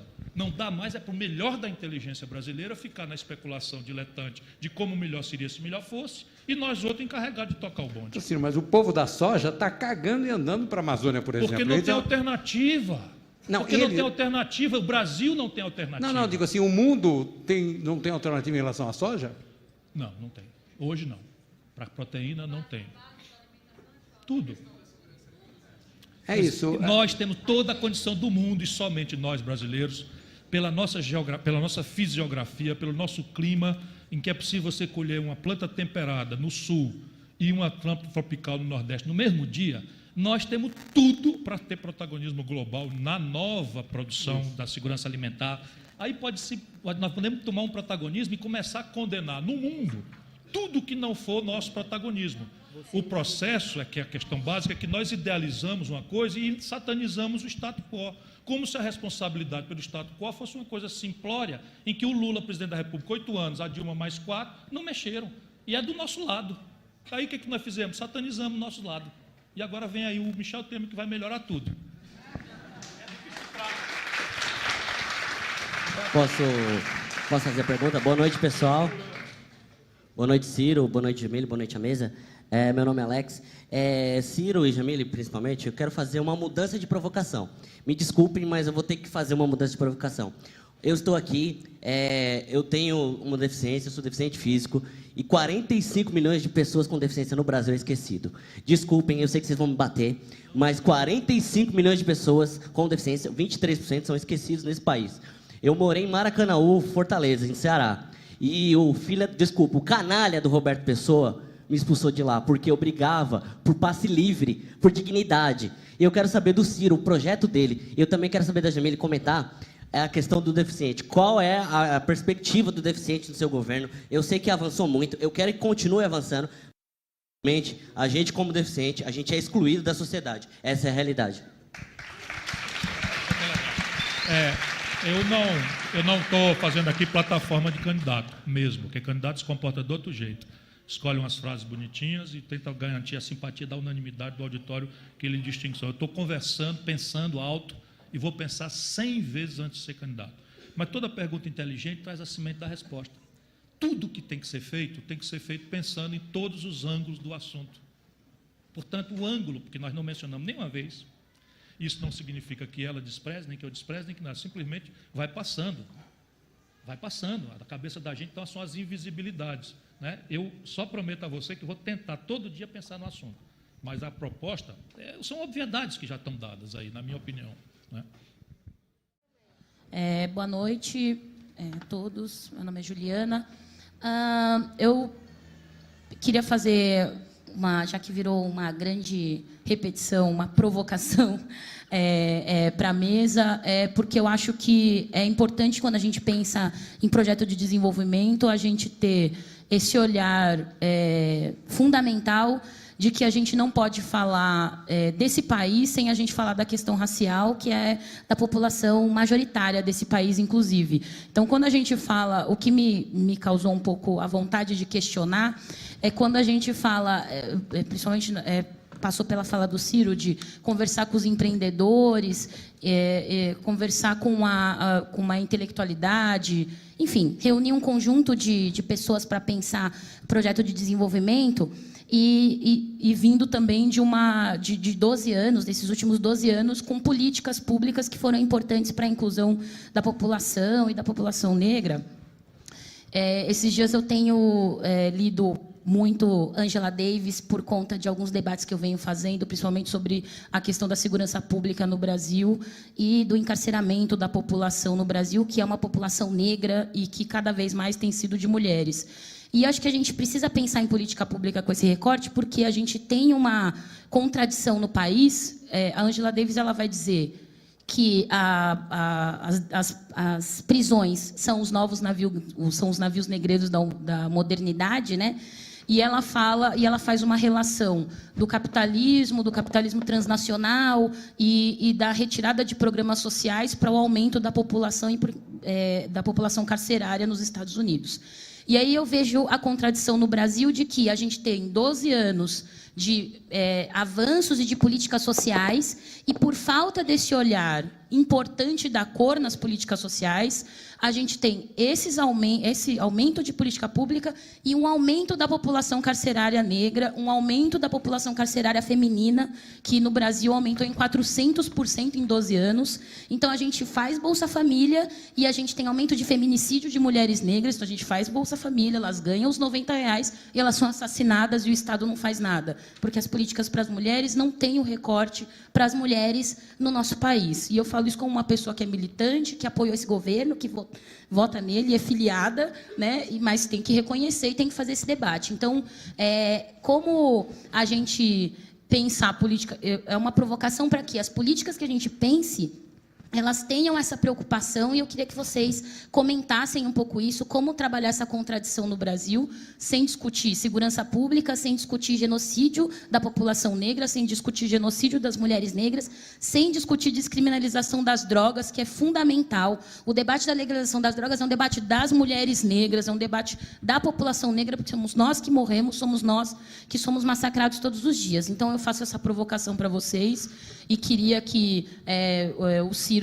mais como uma pessoa que pensa, né, menos provoca e tenta pensar, provoca também, mas que tenta pensar mais em soluções. Eu venho no meu papel de questionar isso aqui, como pensar essas soluções, garantindo que a população negra, que essas políticas cheguem para a população negra. Política tem, mas por que ela não está chegando na ponta?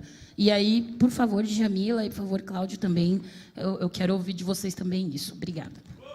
Posso?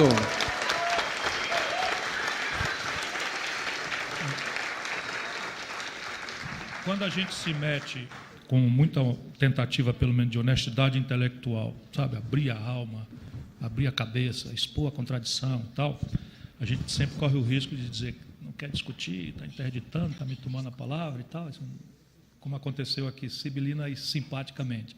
Mas, creio, não é essa a minha intenção. Vou só fazer um exemplo. Eu tenho uma grande perplexidade em relação a todas as coisas que você falou. Mulher, negra, violência, jovem, droga. Já manejei esse assunto, já tive convicção por um lado, já tive convicção para o outro, e todas estão fracassando, com experiência comparada no mundo. No mundo. Por exemplo, a discriminação das drogas, que sempre foi e é a minha simpatia, que é o princípio deve ser a liberdade. Mas a discriminação das drogas, aonde foi estabelecida como uma política pública central, não deu certo. Quer dizer que deu errado? Não. Simplesmente não mexeu com o assunto. Aonde a tolerância zero foi introduzida como mecanismo, etc., etc., e a criminalização de tudo, inclusive do uso, etc., etc., numa fase, especialmente nos Estados Unidos, fracassou rotundamente, aumentou dramaticamente a população jovem negra nas prisões americanas, é a maior população carcerária do planeta e tal. A China usa pena de morte nestes assuntos. Então, vamos fazer o que agora? Sabe, nós precisamos abrir um grande debate. Precisamos consultar a inteligência, consultar o nosso povo, porque eu não sei o que fazer. Eu tenho direito de fazer isso aqui? Não acho que eu tenha. Não, não tenho. Eu tenho o direito de apresentar minha perplexidade e dizer o que é que eu acho. Penso eu que é o mais honesto para mim. Vou evitar neste assunto. Sabe por quê? Porque tem uma igreja aí fora, uma igreja progressista que sataniza o aborto.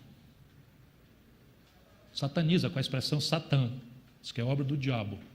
E eu conheço a vida real, como é que ela funciona. E um dos assuntos que a gente precisa conversar, e está interditado também, é o SUS. Então, nós temos o SUS, o Sistema Único de Saúde. É uma ideia extremamente generosa de um sistema universal, unificado, descentralizado, de acesso em qualquer nível de complexidade ou custo a qualquer do povo. Com uma taxa de judicialização que está indo para o limite e com a Câmara do Eduardo Cunha votando uma lei para autorizar um remédio não homologado na Agência de Vigilância Sanitária. É uma verdadeira Babel, é uma anarquia, é um genocídio que está acontecendo no Brasil por conta é um conservadorismo no limite. Porque a ideia é tão generosa, a 8ª Conferência de Saúde, eu estava lá. Sabe, o Sérgio Arouca foi meu parceiro. Enfim, conheço esse cara lá de Santos, que também foi um dos pioneiros do SUS. Hein? É o Capistrano. Eu ia falar o nome dele, só que me deu um branco aqui na hora. Enfim, só que o SUS não está funcionando. Aí o outro falou em previdência. É outro tabu. Por quê? Porque todas as vezes que se aborda o assunto, parece que você já está anunciando que vai restringir direitos de mais pobres. Quando a única coisa fora do quadro é a plutocracia entre os aposentados, políticos, magistrados, Ministério Público, etc., etc., que ganham totalmente fora do quadro. Aí a gente não pode discutir nada no Brasil. Então, a minha proposta só é que a gente discuta de forma holista. E eu me obrigo a comparecer com a minha ideia e o meu lado do assunto, sem nenhuma pretensão. Pelo contrário, adoraria mudar de ideia se uma ideia melhor se apresentasse. Apenas diante de jovens eu tenho me sentido realmente constrangido a provocar. Como é que faz? Como é que faz? Nós estamos... Aí você diz, mataram a mulher e o Estado não fez nada. E aí uma contradição em termos. Na sua próxima frase, você diz que o Estado botou muito mais gente na cadeia. Porque a única resposta está sendo essa. Aí a violência no Ceará cresceu exponencialmente na proporção em que a renda melhorou exponencialmente. A renda melhorou exponencialmente porque essas políticas que eu falei, todas elas têm muito mais centralidade nos ambientes de pobreza de massa. A renda melhorou exponencialmente e a violência explodiu em Fortaleza, na esteira da droga. Tem a ver com isso. A minha hipótese é exatamente aquela que eu tentei pontuar com muita filosofia, diga-se a bem da verdade. Não é bem na esteira da droga. Não, foi é na esteira da proibição da droga.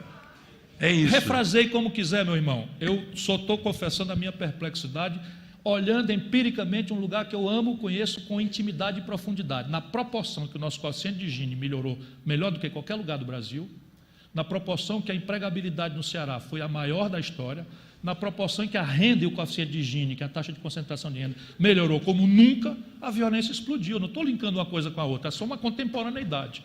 A minha hipótese, eu disse aqui qual era. É essa ideia infelicitante de imaginar a felicidade buscada no consumo. E o jovem pobre conhece qual é o padrão e não tem a renda para isso. Aí ele fica indignado com a vida. Para ele é viver e morrer. Não faz muito sentido. Ciro, deixa eu entrar nessa... Isso é pura filosofia. Posso entrar aqui, Ciro? Felizmente, uma convergência de 150% agora, para encerrar. É o que eu ia ponderar. O protagonismo é de vocês. A probabilidade de quem tem a obrigação de ter a experiência que eu tenho, a probabilidade contra nós é imensa. O itinerário de ruptura da democracia por dentro dos protocolos da legalidade é a nova forma que, inclusive, potências estrangeiras emulam e sistematizam, inclusive em teoria, mas é um milagre possível ainda a gente reverter, ou ainda neste prazo, ou especialmente no prazo que o companheiro mencionou, porque a Dilma vai resistir. E 180 dias são 6 meses. E ele vai poder, essa república cleptocrata, plutocrata e golpista, vai mostrar a cara. Porque há um problema grave no país e eles estão prometendo para o diabo e para o diabo do outro lado, é só para o diabo aqui, 1000 coisas. Eu não preciso, não, está prometendo uma vela para o diabo, outra para o diabo, sabe, o diabo vermelho para o diabo preto. Pronto, está prometendo uma para cada diabo. E eu sei bastante bem o que eu estou falando. Então, o que precisa ser feito hoje, vocês é que vão fazer. Mas só um milagre salva a democracia brasileira. É o povo brasileiro se fazer presente, cercar o Senado metaforicamente e fisicamente. Não, eu estou falando metaforicamente, cada um escolhe o seu jeito. Eu acabei de dizer porque é como o companheiro ali de amarelo, é amarelo essa cor aí? Laranja. Eu sou daltônico. Eu tenho horror a ensinar os outros a lutar. Eu luto do meu jeito, luto conforme eu faço e luto a vida inteira, né, para poder chegar em qualquer lugar de cabeça erguida e pronto. Mas vocês precisam lutar. Eu estou lutando, vou lutar no limite do que estiver ao meu alcance, mas este milagre ainda é possível. Esse milagre ainda é possível. Essa cassação hoje já é consequência do fim da letargia. Ponto. Isto dito, é preciso que a gente tenha algumas clarezas. A gente de classe média alta, eu, super executivo, salário lá em cima, etc., etc., brigar por democracia em abstrato é muito fácil, porque a gente está de bucho cheio.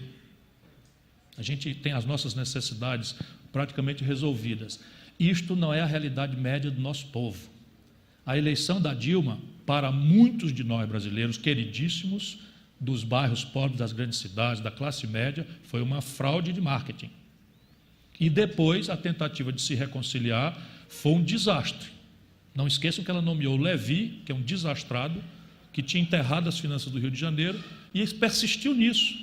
Anteontem, professora, o Brasil tem a maior taxa de juros do mundo. Anteontem, o golpe na iminência de ser praticado, o último ato, o Banco Central da presidenta Dilma manteve a taxa de juros em 14,25% ao ano, o que quer dizer que está aumentando a taxa de juros, porque a inflação projetada para os próximos anos, para o próximo ano, que é o que a taxa de juros tem influência, está descambando de 11,5% para 6%, o que é um arroxo absolutamente único, todo em cima da classe média e da classe trabalhadora brasileira, porque os rentistas são premiados com essa taxa de juros. Números importantes para você ter noção. Não é propriamente falta de dinheiro o problema brasileiro. Esse ano, o Brasil passado investiu 0,65% do PIB em tudo que nós estamos falando, educação, saúde, infraestrutura, Belo Monte, e entregou para 10 mil famílias de rentistas via banco 12,5% do PIB. Isso significa, em números redondos, 580 bilhões de reais. Galera, o Ciro vai fazer a fala de encerramento dele. Posso fazer a última pergunta? agradecer. Que eu tinha pegado o microfone. Posso fazer a última pergunta? Vai. Se vocês permitirem. Pode ser, não? Pode. Está todo mundo ouvindo aí? Bom, boa noite a todos. Eu sou Gustavo. Eu sou estudante do 3º ano de Economia da Universidade de São Paulo e também sou do DCE Livre da USP. Então, antes de mais nada, eu queria manifestar completo apoio à causa dos estudantes. O movimento estudantil é um só, a gente não pode se esquecer disso. Não é um só. Não é um só. Eu tenho certeza que não é um só. O movimento estudantil está ligado a todos os outros movimentos. Bom, sim. É isso, nesse claro. sentido, sim. Isso não tem sentido. Mas como estudante de economia, o que eu vejo hoje, eu me sinto órfão. Eu acho que a esquerda está órfã de um discurso propositivo. É ótima. Por que, pai?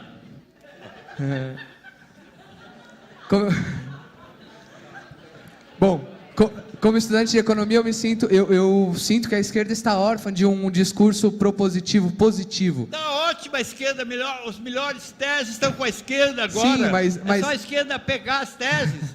A tese do índio, a tese do negro, a tese do desenvolvimento, a tese do viado, a tese do maconheiro, a tese de tudo. Claro! Nunca a esquerda teve um programa tão bom como esse. Nunca! É o melhor momento. Exatamente. Tem que aproveitar esse momento. Bom, e eu acho que nesse contexto... A esquerda não é um partido. Nem 2, nem 3, nem 4, nem 5. Não é partido. O fato é que, infelizmente, os ataques são tão grandes hoje em dia que a esquerda ela fica acuada numa posição... Não fica, não. Mentira! Zé, deixa o garoto fazer a pergunta, Zé. Deixa o garoto perguntar. A minha tribo, quando entra na aldeia, índio não faz cara feia, não deixa a flecha cair. Tupi, tupi, oh, na tupi, tupi, tupi, oh, na tupi. Não sei se vou, não sei se estou, não sei se fico, nada ainda explico nessa frase, eu sou tupi, tupi, tupi, oh, na tupi. Ser ou não ser tupi, ser ou não ser tupi. Vai, acho que dá tempo agora. Pergunta.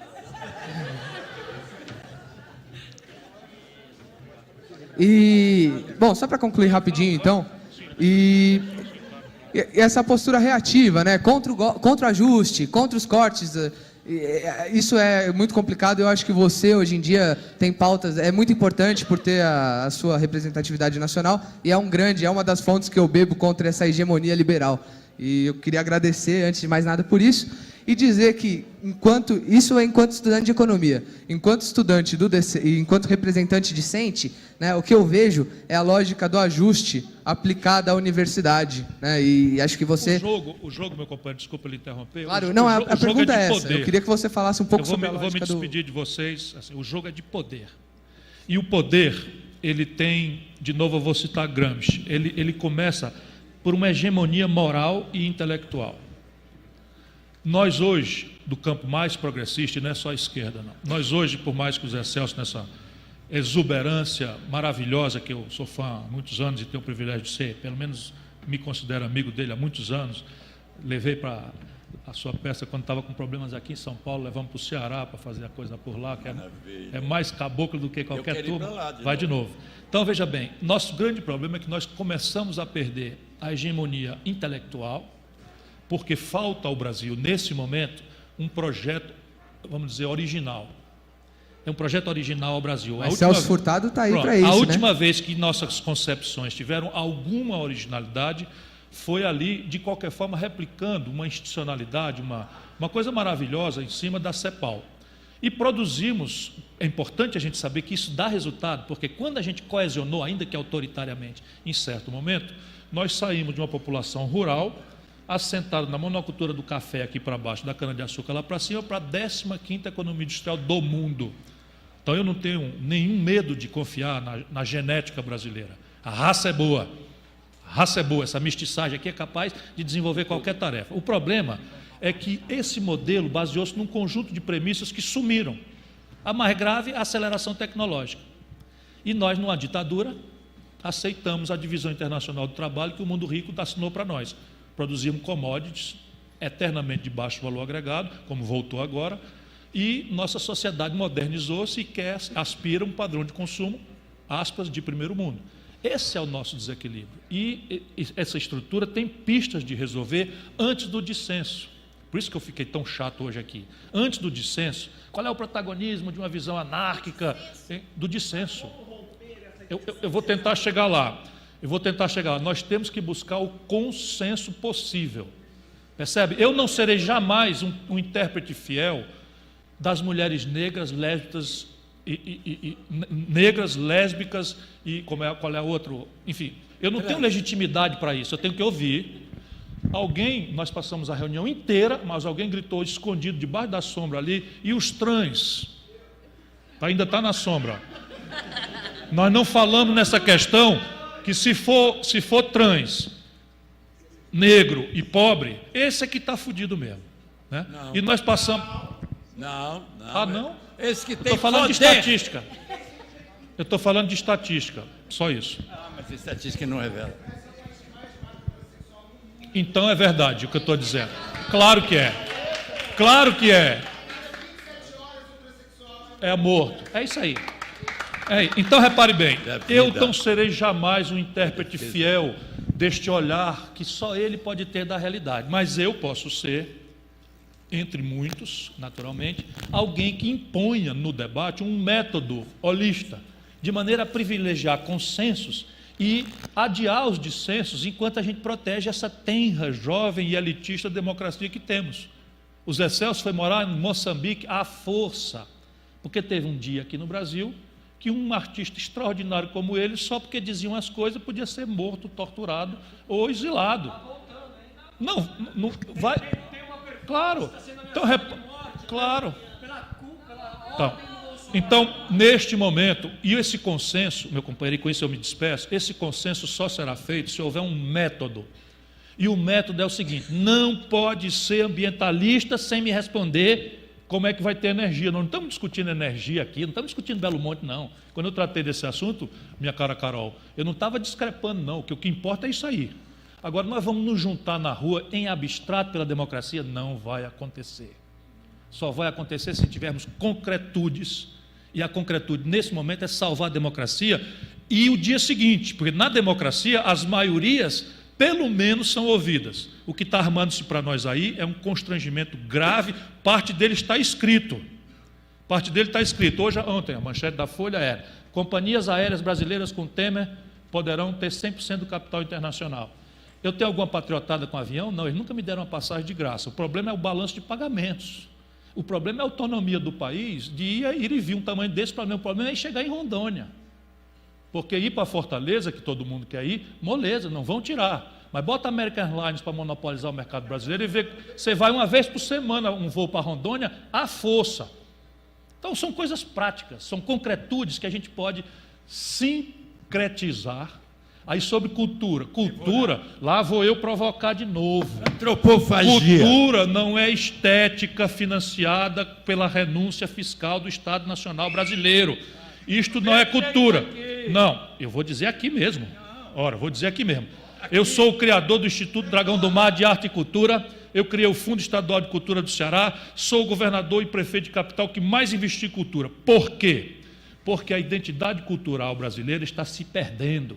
E não é na estética, que é linda, maravilhosa, nós estamos nos perdendo nos nossos hábitos de consumo. Isso é que nos predispõe a aspirar a ser feliz consumindo o que os americanos consomem. Essa é a questão. A estética é fundamental. Mas a estética experimentalista, por exemplo, não entra na Lei Rouanet. A estética experimental não entra na Lei Rouanet. Por quê? Porque o senhor Fernando Henrique deu às empresas a faculdade de eleger quais são as expressões estéticas que tem ou não tem financiamento. Vamos ter clareza disso. Comigo vai mudar.